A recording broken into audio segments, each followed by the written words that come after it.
안녕하세요. 평가과장입니다. 좋은 하루들, 힘찬 하루 보내고 계시죠? 코로나 4단계 방역 지침이 진행되고 있다 보니까, 제가 원래 7월 달에 이제 기관에 이제 방문을 해야겠다라고 말씀을 드렸는데, 못하고 있어요. 제가 아무리 얀센 백신 접종을 했다 하더라도, 불안해가지고 영원히 방문을 못 가겠더라고요, 지금. 그래서 다시 한번 이 자리를 빌어서 방문을 못 나간 거에 있는 거에 대해서 양해 말씀을 좀 드리도록 하겠습니다. 오늘 말씀드릴 내용은 뭐냐면 2021년 7월 8일 날 건강보험공단 공지사항에 이 시설급여 평가 매뉴얼 다빈도 Q&A가 새로 공지돼서 올라왔기 때문에 좀 안내를 드리려고 합니다. 이게 코로나로 인해 가지고 많은 항목들이 새로 추가되고 변경되고 하다 보니까 이게 뭐 속된 말로 평가 매뉴얼이 지금 뭐 지저분하게 변하고 있는 것 같습니다. 처음에 발표된 평가 매뉴얼 가지고 진행하다가는 뭐 이게 바뀌었는데 왜 모르냐라는 게 되어버릴 수 있을 것 같아가지고 먼저 응용편 강의 도중에 새로 올라온 게 있어가지고 이제 설명을 드리도록 하겠습니다. 설명드리기에 앞서서 하나 좀 말씀드릴 건 전에도 말씀드렸습니다. 이 다빈도 Q&A에 제가 많은 영상으로 또 올려드린 게 있었습니다. 중복된 거는 이번 시간에서 말씀을 드리진 않을 겁니다. 중복된 거는 저희 그 평가과장 들어오셔가지고요. 화면에서 또 한번 말씀드려 볼까요? 이렇게 들어오셔가지고 저희 평가과장 이 돋보기에서가 뭐 다빈도 뭐 이렇게만 검색하셔도 뭐 이것이 5탄 여기 보이시죠? 이것이 궁금하다 뭐 이런 것들 많이 올라와 있습니다. 이런 부분들을 같이 진행해 보시면 되세요. 아셨죠? 자, 그러면 다빈도 Q&A 추가된 거를 좀 말씀드리도록 하겠습니다. 자, 여기 보시면 추가 및 수정 보완된 내역에 대해 파란색으로 구분한다. 저도 그래서 파란색만 말씀을 드릴 겁니다. 검은색을 설명 안 드린 게 아니에요. 제 영상에 이미 다빈도 Q&A를 많이 올려드렸었습니다. 그래서 똑같은 걸 반복하지 않기 위해서 검은 거는 넘어가도록 하겠습니다. 자, 그러면 여기 파란 게 하나 나왔습니다. 시설비 평가제 일반사항인데 질문이 뭐였냐면 하루 4시간 5개월간 근무하는 방역 보조 인력에 대해서도 다른 신규 직원처럼 신규 직원 교육을 실시해야 하나요? 자, 답변이 뭐라고 나왔냐면 장기간 기간 평가에서 직원이란 해당 시군기에 인력 신고되어 근무하는 시설장을 포함한 모든 직원을 의미합니다. 이 부분을 꼭 상기 기억을 하셔야 됩니다. 뭐냐면 반드시 우리가 그 시군구에 인력 신고가 된 사람들을 우리는 직원으로 생각해야겠구나 이 생각을 꼭 가지셔야 되는 겁니다. 따라서 방역보조 신규 인력 직원도 이에 해당된다면 신규 직원 교육 등 평가 지표에 따른 기준을 충족해야 한다는 겁니다. 즉 맞죠? 이 방역보조 인력 아마 그 지원 받으셔가지고 아마 인력 보조 아마 그 채용을 하셨을 텐데요. 채용이 돼서 신고가 되셨다면 직원입니다. 따라서 우리 신규 직원 교육을 진행하셔야 되고 우리 평가에서는 신규 직원 교육을 어떻게 보고서를 구성하셔야 되나요? 아닌가요? 보고서 구성 안 하셔도 되는 겁니다. 이거는 현장 평가에서 근로자 면담으로 바뀌어 있는 겁니다. 단지 평가에서 평가관들이 필요에 의하다면 우리 신규 직원 교육 계획서라든가 신규 직원에 쓰이는 교육 자료를 확인할 수가 있습니다. 그 외에는 나머지는 우리 면담으로 확인하는 거기 때문에 별도 보고서는 안 하셔도 됩니다. 아셨죠? 자, 그럼 그 다음 질문 또 보겠습니다. 이 답변의 질문은 뭐다? 신규 직원이다. 교육이다. 아셨죠? 자, 그 다음 질문 보겠습니다. 코로나 관계된 질문인데요. 자, 코로나19로 인한 미실시 기준에 대해 외부인 출입 제한이 일괄적으로 이루어져야 인정된다고 했는데 외부인에 대한 범위가 어디까지인가요? 즉, 가스, 소방, 전기, 점검 훈련 외부인도 포함되나요? 자, 답변을 한번 볼게요. 먼저, 자, 외부인 일괄 출입 제한을 확인하여 미실시가 인정되는 지표는 평가지표 39번의 간호 및 의료 서비스, 원리의 진료와 평가지표, 그 다음에 프로그램 실시 기준 반영입니다. 또한 계약의사 진찰의 경우 외부인 출입 제한과 상관없이 코로나19 관련 한시적 평가지표 적용기간 동안 유선으로 실시했다면 인정하고 있는 거고요. 외부인 일괄 출입 제한 범위는 자, 여기 나옵니다. 이제 정답이 외부 강사. 그 다음에 외부 강사를 제한하는 거고요. 평가지표는 지역사회 자원활동의 자원봉사 요거 제한하는 거고요. 존엄성 및 사생활 보장에서 면회 우리 면회는 안 된다라는 거죠. 그 다음에 평가지표 43번에는 프로그램 지표 직원 수행 또는 미수행 이 부분을 확인에 따라서 법적으로 실시해야 하는 시설 안전 점검을 위한 가스, 소방, 전기 등 외부 업체는 시설 내 방문 시 외부인 일괄 출입 제한에 대해 예외적으로 적용되는 사항입니다. 자, 항상 이게 재밌는 게 이렇게 그 다빈도 Q&A 올리면 말이 되게 길어요.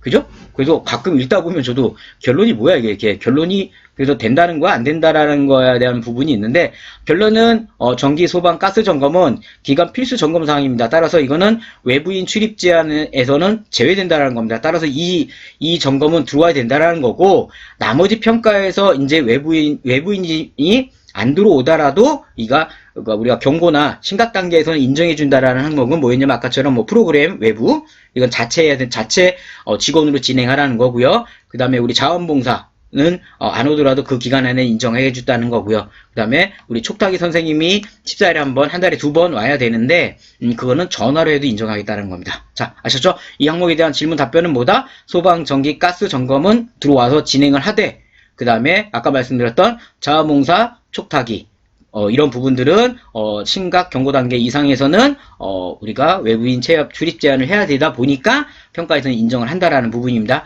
아셨죠? 자, 2가지 새로 추가되거나 변경된 거 좀 말씀을 드리고 있어요. 나머지 검정색은 뭐다?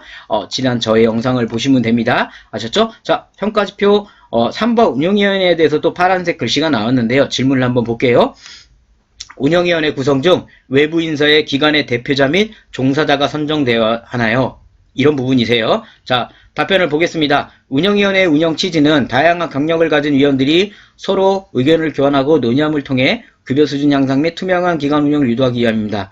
질의하신 바와 같이 기관의 관계자인 대표자가 종사자가 외부 인사로 선정될 시 운영 취지 방향성과 다르기 때문에 대표자 및 종사자의 외부 인사 구성에 대해 장기형 시설급여 평가에서는 인정하지 않음을 안내드립니다. 이건 예전부터 원래 인정 안 했던 거예요. 외부 인사라 하면 기관 내부 인사잖아요. 지금 여기서 근로자나 대표자는 내부 인사입니다. 내부 인사 2명 이상, 외부 인사 3명 이상을 해야 되잖아요. 따라서 당연히 외부 인사인 겁니다. 아셨죠? 따라서 내부 인사를 외부 인사로 뒀다가는 인정이 안 된다라는 거 이거 꼭 기억하셔야 됩니다. 그러니까 운영위원회 회의 내용만 우리 원장님들이 신경들을 많이 쓰세요. 근데 평가에서 어떻게 보면 운영위원회 내용도 중요하지만 이런 가장 기본적인 틀에서부터 틀려나가시면 아예 점수는 먼저 감점되고 시작을 하는 겁니다. 따라서 반드시 내부 임명 2, 그 다음에 외부 임명 셋 해서 5명. 우리 기억 상기시죠? 5명은 뭐가 있을죠? 운영위원장 1명, 근로자 대표, 그죠? 그 다음 보호자 대표, 종사자 대표, 그 다음에 지역주민 대표, 전문가 대표. 이 정도로 꾸며주시면 좋은 거죠? 그러면 내부 인사 2명과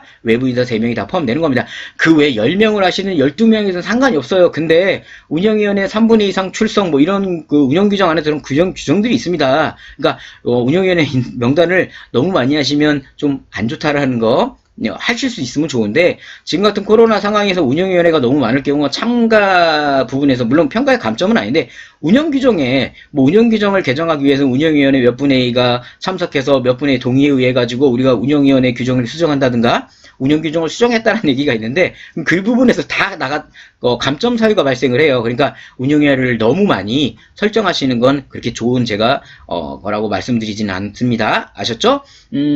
벌써 이제 좀 말씀을 드리고 있어요. 제가 이번에 제가 지금 서울 쪽에 경기도죠? 경기도에 살고 있는데 아마 조만간 제가 이사를 갈 것 같아요. 이사를 전에 4년 전이었나요? 제가 세종시에 세종시 아파트 분양을 받았었어요. 운이 좋아가지고